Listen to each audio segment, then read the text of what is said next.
I've had truly life-changing moments, maybe about 3 times in my life, when I had to get on government's assistance to have Jaylani. It was a pivotal moment. And when I sat across from Oprah on the Oprah show, for me was a pivotal moment. I recently had another life-changing experience, and I'm still living in it because it was so recent. I've been praying, am I going to talk about it? If I choose to talk about it, what will I say about it? So there's no rehearsal for life. I've said on stage and in private trainings well over 50 times, when you get to the end of your life, I'm sure you don't want to say, I didn't play full out. Your biggest fear is not the fear of dying, it's the fear of dying before you've shown the world who you really are. I've said that over 50 times, projecting what it might feel like to get to the end of my life and what it might feel like for you to get to the end of your life. And no one knows when that moment comes. Well, recently, I experienced something. And the end of my life was right in front of me, meaning I was on a plane coming from London, and there was an electrical fire on the plane. And they had to turn off all the electricity. And you could smell, I could smell, everyone could smell that something was obviously burning. And the plane was black. What do you think about when you're 33,000 feet in the air and you begin to smell a funny smell and all the electricity goes out for a while? And I was confronted. Everybody was confronted with what's about to happen. And the staff was running around, locking down things. You could see there was chaos happening. There was a smell of something burning. There was no electricity. There was a threat. We were in trouble. And I was laying down on my bed. I was asleep, and my chair wouldn't go up.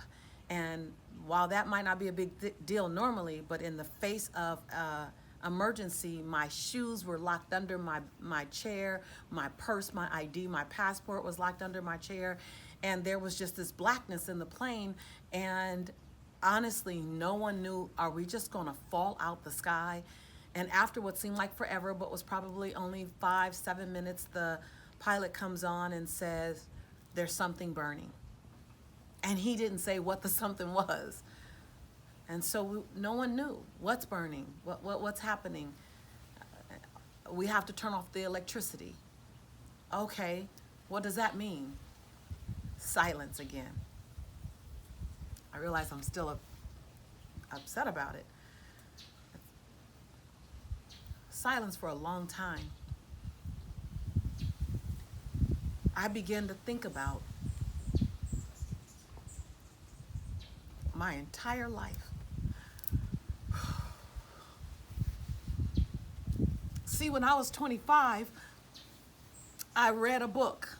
And in this book, it had you visualize your funeral. Stephen Covey, 7 Habits of Highly Effective People. And it had me visualize my funeral 3 years from that day.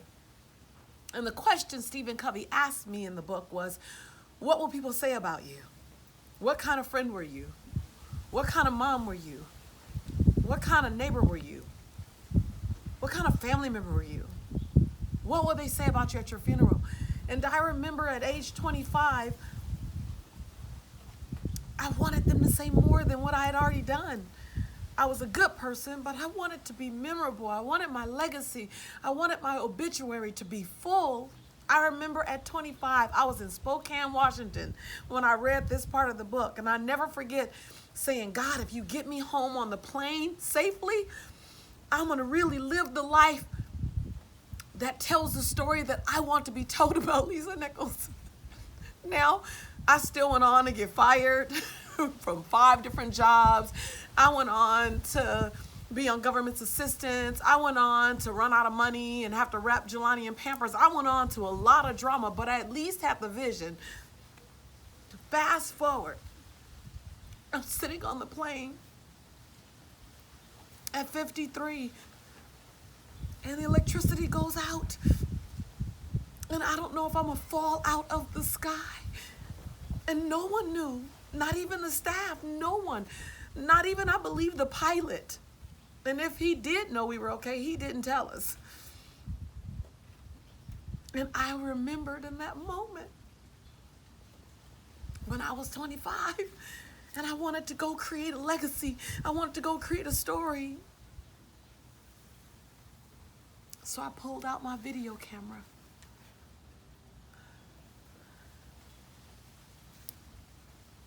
And I wanted my son to know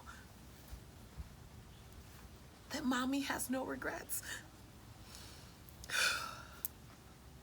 I wanted my family to know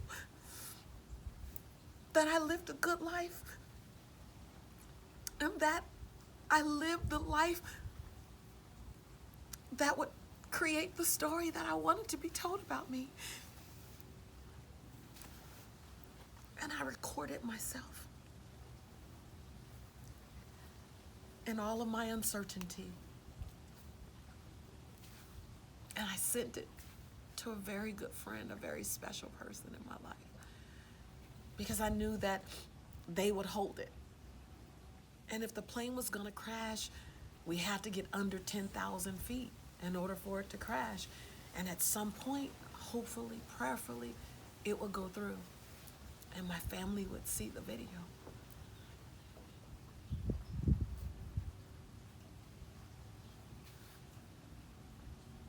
What I remember most, and what seemed like it was 5 hours, but it was a very, very long 50 minutes of silence and darkness on that plane. What I'm grateful for most as I sit in my backyard now was the calm, the real calm, not a manufactured calm, but the real calm that I had.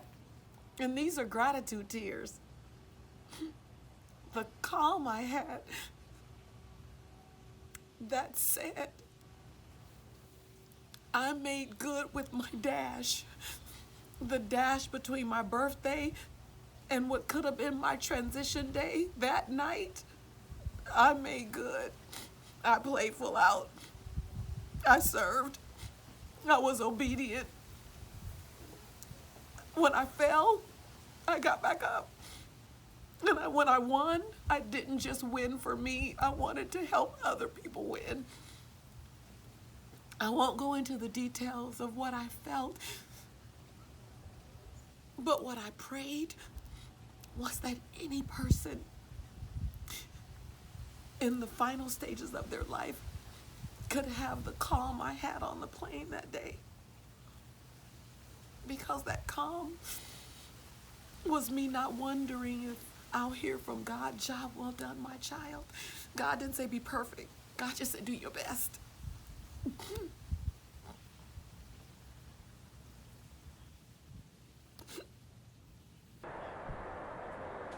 Way up in the sky, really big international plane coming from London.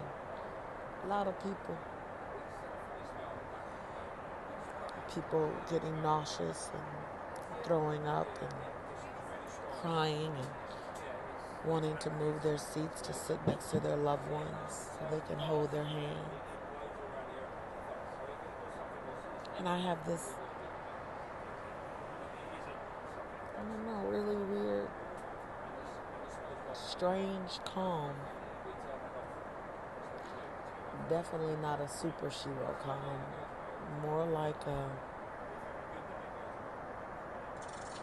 faith-centered calm. And not a faith-centered calm that says, I know I'm going to be okay. Because I don't. can't control what this plane does. That's probably the hardest thing, not being able to control the outcome. Hashtag recovering control freak. But a calm of truly not just saying it, but feeling it. I spent my days doing what God put me on this earth to do. Not perfect.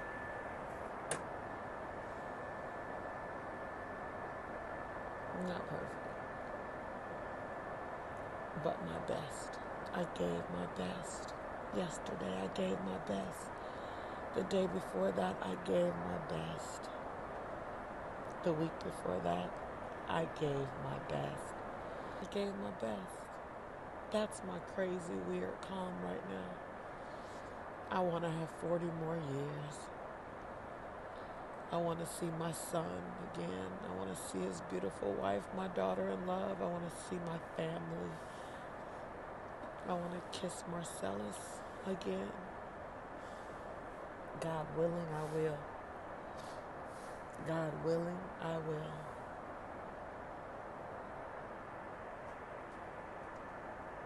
And if I don't, I did my best. I loved my best. I forgave to my best ability. I lived in my yes.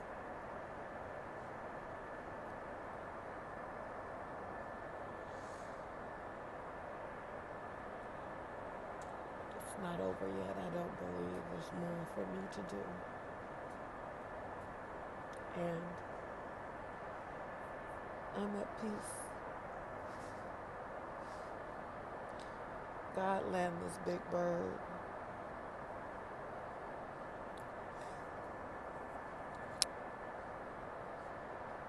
Or give everybody this kind of peace that's on this plane. I wonder what they're thinking. I pray for their calm.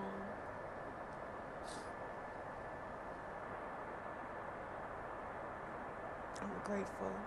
These are not even fear tears. These are gratitude tears, which is crazy. Gratitude tears while you're doing an emergency landing. God, you got a sense of humor. I'm really grateful that I'm still here.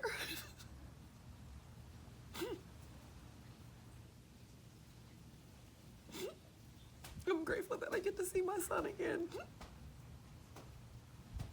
My grandma, my family. I'm really grateful. But what I'm more grateful for is what I've done between age 25 and now. To have the peace that for whatever day my cycle in this world, in this realm ends,